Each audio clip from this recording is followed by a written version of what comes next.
Hello, my name is Xuequan. The topic of this presentation is Unraveling universally closed refinements via symmetric density decomposition and Fisher-Market equilibrium. This is joint work with my supervisor Hubert Chen. This presentation is for ITCS 2025. In this work, we study a problem whose input is a bipartite graph. We find this problem has close connection with other areas. For example, density decomposition and Fisher markets. The problem is originally motivated from the privacy of mechanisms.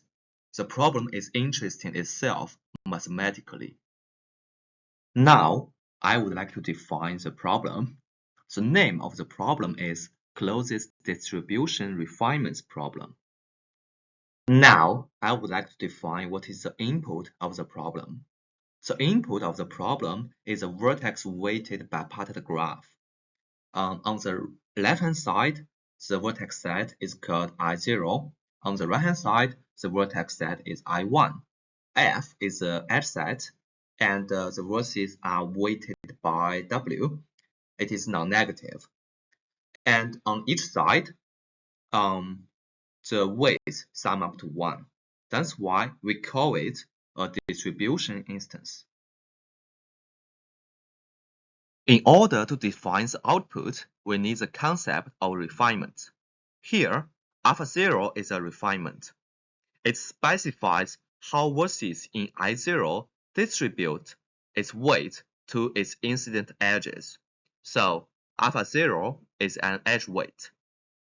Alpha 0 satisfies that for any I in I0, the summation of the incident edge weights on alpha 0 is the weight of the vertex I itself. Alpha 1 can be defined similarly. It specifies how vertices in I1 distribute its weight to its incident edges. The output of the problem is a refinement pair alpha 0, alpha 1. Next, I will describe what is our objective. Recall that on each side, the weights sum up to 1. Therefore, both alpha 0 and alpha 1 are distributions on the sample space F. So, the objective of our problem is to find refinement pair alpha 0, alpha 1 such that alpha 0 and alpha 1 are as close as possible to each other. In mathematics, divergences are usually used to indicate the closeness between two distributions. For example, L1 norm squared L2 norm and KL divergence. Both L1 norm and squared L2 norm are symmetric. But KL divergence is not symmetric. That means, in KL divergence, if you reverse the roles of P and Q, the value of the divergence may change. Usually, smaller divergence value will indicate two distributions are closer. For any divergence D, whether there exists a refinement pair alpha 0, alpha 1 that minimizes the divergence from alpha 0 to alpha 1 is clear, because the solution space alpha 0, alpha 1 is compact and the objective function D is continuous. However, it is not clear whether there exists a refinement pair such that for any divergence D, alpha 0 and alpha 1 minimizes D alpha 0, alpha 1. Actually, we can show that this is impossible. Look at the example on the left-hand side. So alpha 0 and alpha 1 is a unique optimal solution for squared L2 norm. We find that this solution also minimizes L1 norm. However, note that the corresponding KL divergence between alpha 0 and alpha 1 is infinity. Therefore, alpha 0 and alpha 1 cannot minimize KL divergence simultaneously. Therefore, we have to consider a restricted class of divergences. The restricted class we consider is those divergence that satisfies data processing inequality. Sometimes we call data processing inequality DPI for short. As mentioned before, the universally closest refinements problem is motivated from differential privacy. In this area, only divergence satisfies data processing inequalities are considered. A divergence satisfies data processing inequality means that applying any post-processing operation to data cannot increase the difference between two probability distributions. Recall that we have seen three divergences. Among them, squared L2 norm does not satisfy DPI, but both L1 norm and KL divergence satisfies DPI. Our main theorem is the following. There exists refinement pair alpha 0, alpha 1 such that for any divergence D that satisfies DPI, alpha 0, alpha 1 minimizes the divergence from alpha 0 to alpha 1 simultaneously. We not only know of its existence, but also how to construct the optimal solution. In the following, we would like to talk about the structural properties of the optimal solution. In the main body of the paper, we use the density decomposition to prove the main theorem. Therefore, in this talk, I will talk about the density decomposition and the intuition of the proof. We will also introduce Fisher markets and discuss the approximation algorithms using Fisher markets. We find that the structural properties of the universal optimum is easy to describe.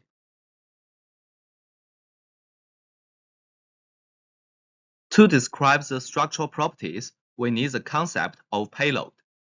Given a refinement on I0, it induces the payload on I1. Recall that refinement alpha 0 specifies how vertices on I0 distribute its weight to the edges. Now imagine the weights are traveling along the edges to I1. For each vertex j on I1, its payload Pj is just the total weight it received from the refinement.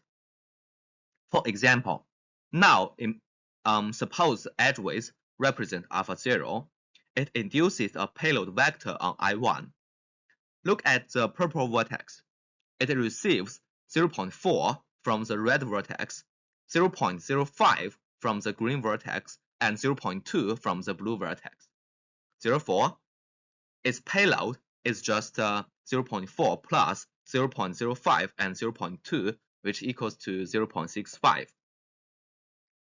And the density of a vertex is just the payload over its weight. For example, for this purple vertex, its density is just 0.65, which is its payload over its own weight, which is 0.3. Now we are ready to define what is locally max mean. Intuitively, a refinement alpha 0 is locally max mean if every I in I0 wants to help its neighbor with the smallest density. Mathematically, this means I give positive weight to G only if, among all its neighbors, J has the smallest density. The locally max mean conditions for alpha 1 can be defined similarly. We also need the concept of proportional response. Given the refinement alpha 0 on I0, its proportional response is a refinement on I1. It describes how each vertex in I1 distributes its weight in response. As its name suggests, vertices in I1 will respond proportionally. For example, look at the bipartite instance on the left-hand side. Given this alpha 0, the total payload of this purple vertex is 0.65, and it receives 0.4 from this red vertex. So the red vertex contribute 0.4 over 0.65 proportion of its payload. In the proportional response of alpha 0, the purple vertex will distribute 0.4 over 0.65 fraction of its weight to this vertex. So it will distribute 0.4 over 0.65 times 0.3 to this red vertex in the proportional response of alpha 0. We are now ready to describe the structural properties of the optimal solution. The main theorem is as follows. If a pair alpha 0, alpha 1 satisfies locally max mean and its proportional response to each other, then for any divergence D that satisfies dpi, the refinement pair alpha 0, alpha 1 minimizes the divergence from alpha 0 to alpha 1. Next, we would like to talk about two problems. One is density decomposition, the other is symmetric Fisher market. We will use the density decomposition to show the existence of the universally closest refinements pairs. And we will use algorithms in Fisher markets for approximation. We find that these two conditions are also important in density decomposition and symmetric Fisher markets. These conditions can induce an optimal solution of the density decomposition problem. Therefore, we can use the structural properties of the density decomposition to prove our main theorem. These conditions are also equivalent to the equilibrium conditions of symmetric Fisher markets. Therefore, we can use the algorithms in symmetric Fisher markets for approximation. Now, I will talk about density decomposition. The input of the density decomposition is a hypergraph. A bipartite graph can represent a hypergraph. I0 can represent hyperedges. I1 can represent nodes. In this example, this red vertex represents an edge that contains both purple and this yellow vertex in the hypergraph, and this green vertex represents a hyperedge that contains all the nodes in the hypergraph. To define the density decomposition, we need the concept of the densest subset problem. Given a subset S of the nodes, we define HS to be the collection of hyperedges containing only nodes inside S. In this example, suppose S contains a purple and a yellow vertex, then HS contains only this red edge, because other edges contains nodes outside S. Given S, we define the density of S to be the weight of HS over the weight of S. In this example, the density of S is the weight of this red edge, which is 0.5, over the weight of the purple vertex plus the weight of the yellow vertex. Therefore, the density of S is 1.25. Densest subset problem asks to find S with the maximum density, and note that given a graph, its maximal densest subset is unique. The input of the density decomposition is a bipartite instance G that represents a hypergraph. Informally, density decomposition can be defined by the following process. We will find out the maximal densest subset S1 and the corresponding T1 equals to H of S1 from G. Then we will output T1 and S1, then remove them from G, then recurse on G until G is empty. So, the output of the density decomposition is a sequence of pairs TKSK together with a density vector rho star, where for each J in I1, suppose J is in SK, then rho star J is the density of Sk, defined by the weight of Tk over the weight of Sk. The concept of density decomposition was firstly proposed by Fujishige in the community of mathematics, and later the graph mining community rediscovered the decomposition via iterative pairing of the densest subsets. The density decomposition also has algorithmic applications in many variants of the bipartite matchings. Now, we are ready to describe how locally max-min is related to the density decomposition. It is known from the literature that, given a locally max-min alpha 0, it induces a density vector ρ1 that is consistent with the density vector returned by the density decomposition. We also need to discuss the symmetry property of the density decomposition. Given a bipartite instance that represents a hypergraph, one side represents hyperedges, the other side represents nodes. It is easy to reverse the roles of the hyperedges and the nodes. Then the bipartite instance can represent another hypergraph. It's natural to ask what is the structure of the decomposition after reversing the rules. To answer this question, we find that if alpha 0 is locally max-min, then the proportional response of alpha 0 is also locally max-min. In addition, if you apply proportional response twice to alpha 0, then the output is alpha 0 itself. This result can imply that if we reverse the rules of the hyperedges and nodes, then the density decomposition remains the same, but in a reversed order.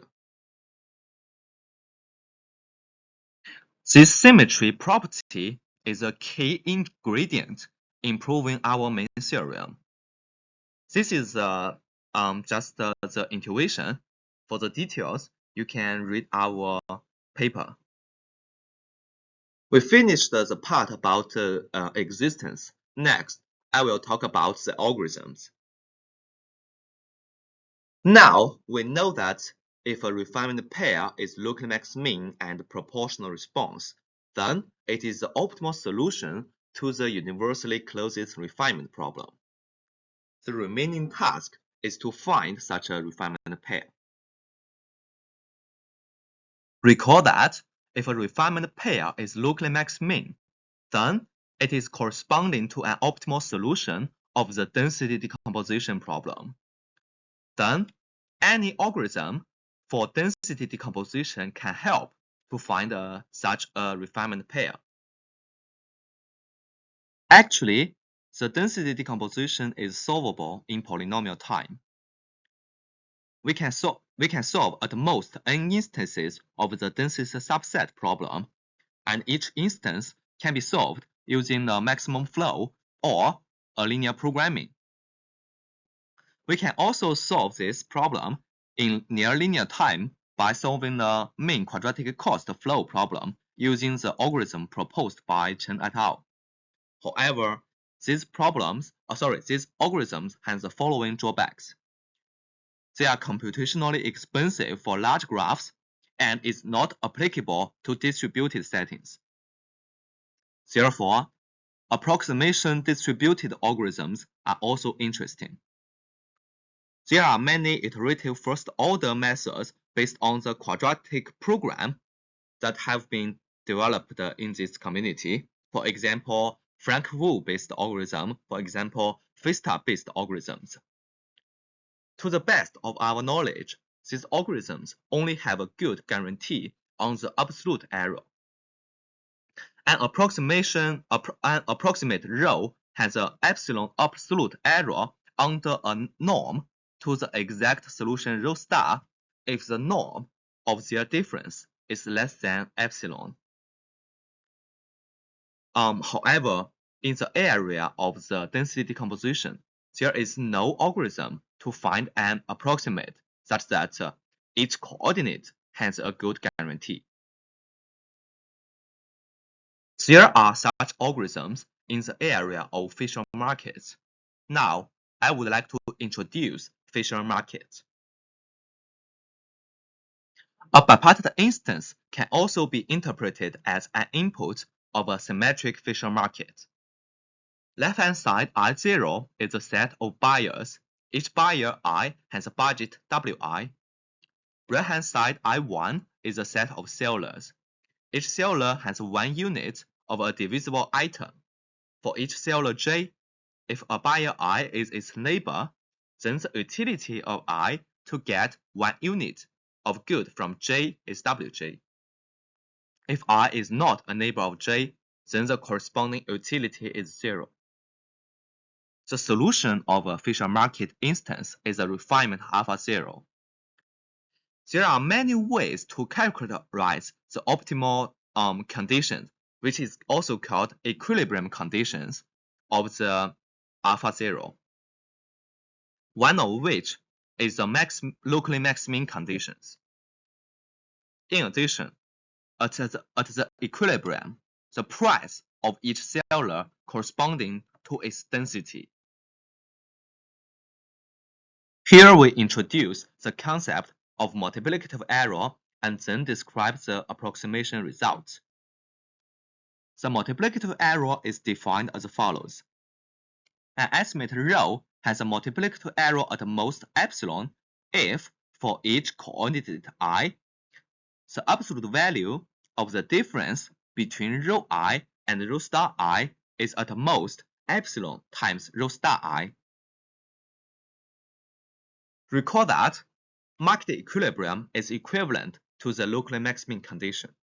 Therefore, any multiplicative error approximation to the Fisher market price can lead a multiplicative error approximation to the density vector. And this approximation can lead an approximation result to the universally closest refinements problem. Note that it's difficult to achieve a multiplicative error of the divergence value. So therefore, we have a technical definition of the approximation notion in the paper. For detail, you can refer to the main body of the paper. Proportional response can achieve a good guarantee on the multiplicative error of the price vector of the Fisher market. At iteration 0, we set alpha 0 to be some appropriate initial value. At iteration t-1, we apply proportional response to the variable to get a refinement on I1, and then apply the proportional response again to get the primal variable for iteration t. This is the process of the proportional response. In order to achieve epsilon multiplicative error for the price vector, the number of iterations of proportional response is big O of n squared over epsilon squared times log n. We have finished talk about why symmetric Fisher market can achieve a multiplicative error. Here comes the conclusion. In this work, we find that a refinement pair alpha 0 alpha 1 that satisfies local max-min and proportional response. Then it is a solution to the density decomposition and universally closest distribution refinements problem. Because of that, we can use the results of density decomposition to find the exact solution for the universally closest distribution refinements problem. Moreover, local max-min and proportional response conditions are equivalent to the market equilibrium conditions. Since proportional response can be applied to approximate the price vector of the Fisher market, we can apply the protocol to get a multiplicative error approximation to the density vectors for the density decomposition, which is unknown in the literature. In addition, we can also use the proportional response protocol to achieve approximation results for the universally closest distribution refinements problem. Okay, that is all of this presentation. Thanks for listening.